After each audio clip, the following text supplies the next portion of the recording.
under attack. What do we do? Stand up, fight back. A call for action and fight for change.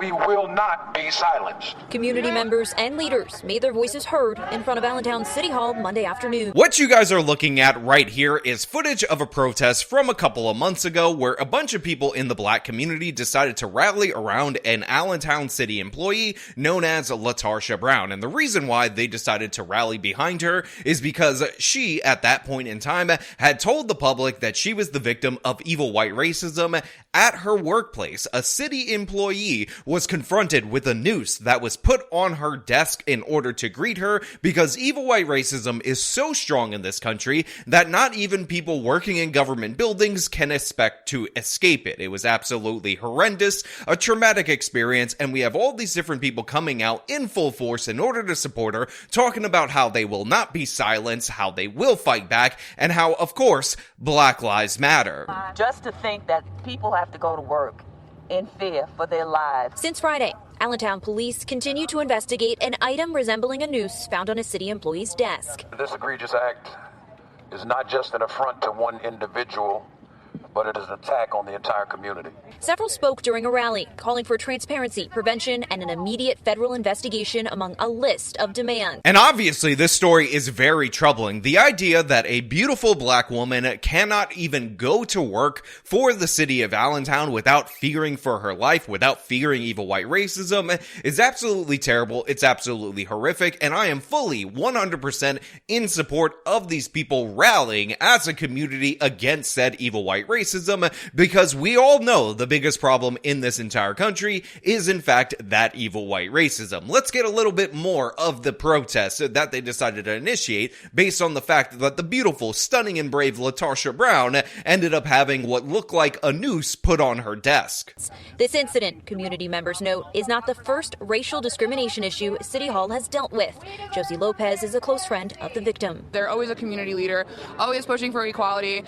They might be bruised right now, but they're not broken. Oh, so you said that it was a white guy. What happened? So right there, you guys heard the call for a federal investigation, a call for transparency, and of course, a friend of the alleged victim in this particular case, speaking out on her behalf, talking about how this is a stunning and brave and beautiful, strong black woman who is not going to be intimidated, not going to be shamed, not going to be attacked by these evil white racists. Now, of course, those of you out there in the audience who could read the title of this video, who could look at the thumbnail of this video, know that this was actually revealed to be a hoax. The victim is not being named due to safety concerns. Our colleague was threatened.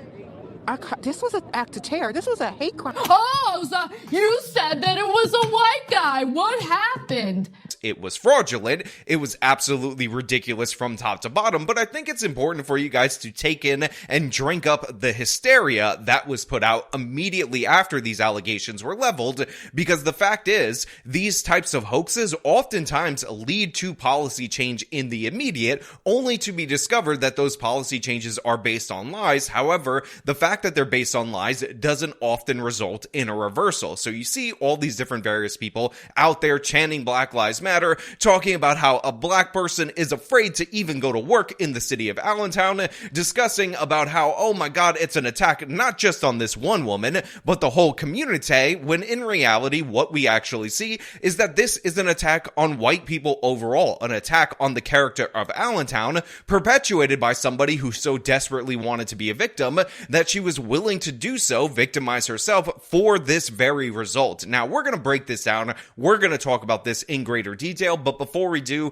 I want to thank everybody who supports this channel via actualjusticewarrior.com/join. Give me the money. Give me the money, okay? Good afternoon. My name is Charles Roque. I'm the Chief of Police of Allentown. I'm joined at the podium by Captain Steve Bilkovitz and Detective Harold Bonzer of our Criminal Investigations Division. The purpose of this press conference is to provide an update regarding the noose investigation. I want to take a moment to thank the following agencies who assisted in this case: the Lehigh County District Attorney's Office, the Pennsylvania State Police Crime Lab, and the Federal Bureau of Investigation. The Allentown Police Department conducted a thorough investigation, including interviews with persons, analysis of evidence, and consultation with the District Attorney's Office of Lehigh County. As a result of the subsequent investigation, LaTarsha Brown was charged with tampering with or fabricating physical evidence, a misdemeanor of the second degree, and false reports to law enforcement, a misdemeanor of the third degree. So right off the top, you see the police chief for the Allentown Police Department thank all the different agencies and subdivisions of agencies that ended up assisting in the solving of this particular crime. And of course, this is the press conference from today where they talked about how, guess what, this was in fact a hoax. And honestly, we knew pretty early on that it was a hoax, but what we ultimately end up seeing through these investigations is that the news gets out, all these different government agencies end up getting involved because everybody's terrified of the prospect of evil white racism, and everything that we're told about the disadvantages that black people have, black women have, are proven false by the actions surrounding this case. Again, the FBI, a crime lab, all these different other agencies came together in order to investigate a piece of rope that was left on this woman's desk. It turned out allegedly it was left by her, and there's compelling evidence to suggest that, and yet all of these people are still going to complain in the protests about how black people never get a fair shake from law enforcement, about how black people and their issues are never taken seriously, when what we see is that not only in the early days of the Trump administration, but in the waning days of the Biden administration, this was investigated by a multitude of agencies, despite the fact that from the jump, it seemed very likely that this was a hoax. And this will be explained to you in great detail throughout the course of this particular press conference. Let's cut back to it, and then I'll bring back my own commentary. On January 10, 2025, at approximately 7:11 a.m., Allentown City employee LaTarsha Brown arrived at her office on the third floor of City Hall. At approximately 7:38 a.m., Ms. Brown notified the Allentown Police Department that she discovered what she believed to be a noose on her desk upon arriving at work. Officers assigned to the Community Outreach Unit, Crime Scene Identification Unit, and Criminal Investigations Unit responded, initiating a criminal investigation to identify the individual responsible for placing the noose on Ms. Brown's desk. During the investigation, video surveillance and building access control records were reviewed to identify city employees present on the third floor of City Hall between the time Ms. Brown left for work on the afternoon of January 9, 2025, and her arrival on the morning of January 10th. Those employees were interviewed. Each was asked if they would provide a buccal swab for DNA testing if needed.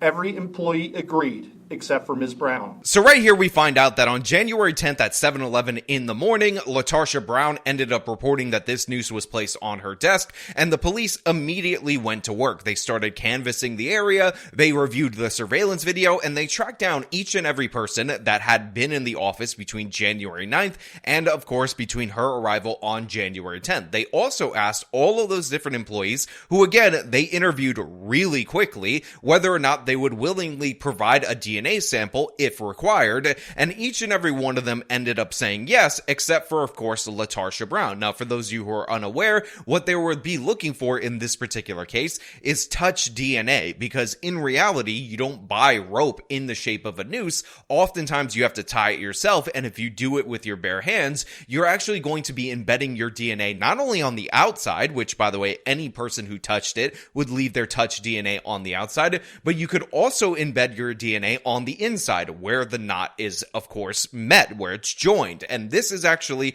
what they did in this particular case. They ran this particular noose for DNA, for touch DNA. They were able to discover not only samples on the outside, but samples on the inside, and they ultimately ended up discovering that those samples were of the same person, and it was only one person who had touched this rope and left this DNA sample on it.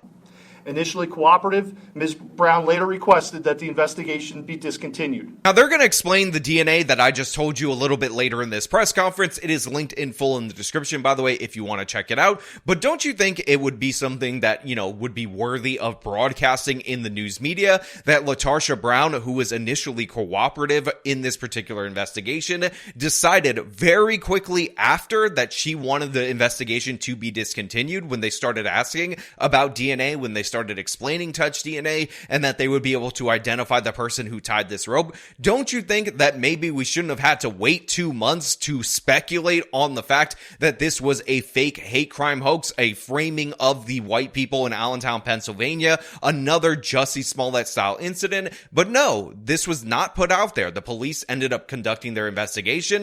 The FBI ended up conducting their investigation. And even though very early on, the fact that she wanted to withdraw her report was quite quite indicative of the fact that it was a hoax, the local news media decided to run multiple different reports. Her friend was trotted out there to talk about what a strong and brave and beautiful black woman that she was, and of course you had all these different people in the black community that came out, rallied on her behalf, chanted Black Lives Matter, talked about how this was indicative of a broader problem in Allentown, Pennsylvania, and now they all look like complete and utter fools, which, by the way, I guess is hilarious. I guess it is well deserved because they bit on this particular hoax like they've done so many hoaxes in the past. But the fact is, a huge portion of the population for 2 months believed that a black woman would not be safe in an Allentown city building and would have a noose left on her desk because evil white racism is so prevalent. This is what occurs. And many people do not follow up on these stories. Many people do not realize that this hoax was revealed to be a hoax, and they end up taking that with them, and that skews their perception of the United States of America. And by the way, she was charged with misdemeanors: misdemeanor false report, misdemeanor tampering or planting evidence. But in my opinion, maybe some of these crimes should be escalated to the level of a felony, because what would have happened if somebody who was white in the office happened to touch this particular rope because they saw it on her desk? They were the ones who reported it, and their touch DNA ended up being put on there. Do you think LaTarsha Brown would have just let it go, or do you think she would have tried to pin the whole entire thing on that particular employee? How far do you think LaTarsha Brown is willing to go with this particular framing? Again, think about the Jussie Smollett incident. If there were potentially 2 white guys that were out in that polar vortex in and around the area that particular night, and they ended up getting arrested and brought in for questioning, would Jussie Smollett have identified those 2 white guys as the perpetrators in that crime? We don't know, but these people are absolutely ideologically motivated. They want to be the victims, and I wouldn't put it past them, yet they're only being charged with misdemeanors in this particular case.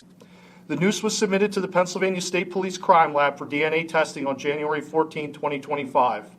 On January 24, 2025, a search warrant was approved by the Lehigh County District Attorney's Office for Ms. Brown's DNA, and a DNA sample was obtained that same day. On January 27, 2025, Ms. Brown's buccal swab was submitted to the Bethlehem Regional Crime Lab of the Pennsylvania State Police for comparison with DNA profiles recovered from the noose. On March 10, 2025, the Forensic DNA Division of the Pennsylvania State Police issued a written report indicating that Ms. Brown's DNA matched the DNA profile obtained from the swabs of both the outer surface and inner knotted portion of the noose after it was taken apart. No other person's DNA profiles found on the evidentiary items involved in this investigation. Now look, I explained the DNA thing earlier on to you guys on why it's absolutely crucial that not only it was only her DNA outside the noose, which she could say because she touched it, that's why her DNA is there, but it was also inside the knot, because this proves that she would be the person who would have tied this particular knot, because again, the ropes are running up against her. This is like if you were doing a thing where you're trying to match a firearm and you have fingerprints on the gun, and the person has a legitimate reason for why they might have touched the outside of the gun, but each individual bullet actually has their fingerprints as well, which proves that they in fact loaded the gun and they had contact with it prior to the moment in time that they said that they had contact with it. But what I also want to focus on is the dates that were given to us in this particular press conference, because this incident was reported to the police on January 10th. On January 14th, they ended up doing a DNA test of this particular noose. They disassembled it. They did the DNA test on the inside of the noose.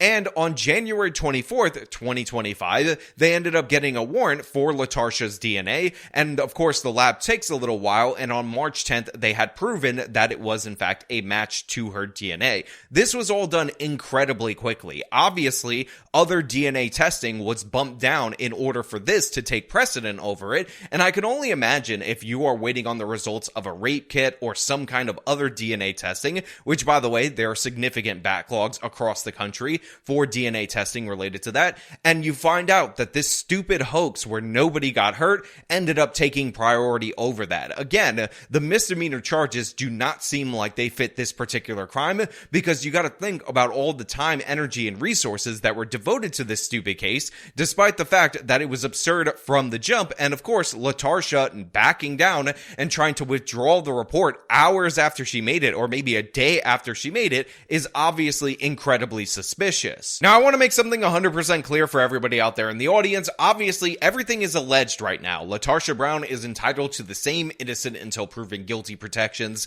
that anybody is entitled to in the United States of America, but make no mistake about it, the evidence and the thoroughness of this investigation, the multiple agencies involved, is pretty strong. They seem to have done a good job, but the thing that really upsets me, other than the fact that, of course, the supply of racism greatly outstrips the demand of racism, and this is another example of that, is the fact that all of these resources were wasted and they could have been better utilized on something else. But of course, because America's so obsessed with evil white racism, everything was poured into this particular case at the expense of other more crucial cases. Again, she was able to jump the line in terms of DNA testing, all because of what? Because she had a feeling based on the shape of a rope. And I'm not saying if this was real, it wouldn't be serious, but the fact is, the proportionality that we take these particular cases is what drives these people to fake their victimization. I'm sure at some point in time, had she really gone out there in the press conferences and made a big stink about it, she would have got a GoFundMe, she would have gotten a bunch of different various interviews,